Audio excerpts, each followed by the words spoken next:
Maalipinnoitettu teräs on loistava materiaali. Se kestää paahteet, sateet, tuulet, tuiskut ja myrskyt. Ruukin pinnoitettujen terästen ominaisuudet pinnasta ytimeen on huolella mietitty ja kehitetty vastaamaan asiakkaidemme tarpeita. Asiakkaamme vaativat laatua ja kestävyyttä.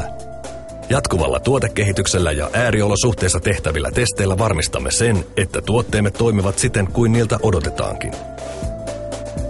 Kuumasinkitty teräs vaativiin käyttökohteisiin valmistetaan armottoman laadunvalvonnan alaisena 5 vuosikymmenen kokemuksella.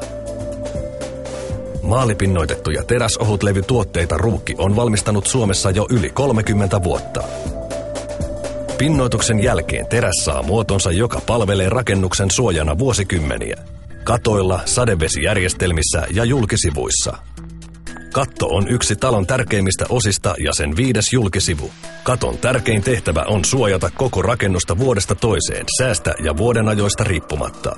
Pural ja Purex kattopinnoitteet sekä sadevesijärjestelmien Pural RVS-pinnoite säilyttävät ulkonäkönsä vuosikymmeniä. Ne kestävät myös hyvin muovausta ja mekaanista kulutusta. Teräs on monipuolinen julkisivumateriaali. Suunnittelijalle se antaa muovattavuutensa ansiosta vapauden luoda ympäristöön ja rakennuksen henkeen sopiva kestävä pinta. Teräksestä valmistettujen julkisivujen asennus on helppoa ja nopeaa ja niiden huolto yksinkertaista. Ruukin PVDF-pinnoitteilla on ylivoimaiset ominaisuudet äärimmäisen kestävään julkisivuun. Kun valitset Ruukin maalipinnoitetusta teräksestä valmistetun katteen tai julkisivun, voit olla varma, että rakennuksesi on suojattu markkinoiden parhaalla materiaalilla ja sen arvo säilyy.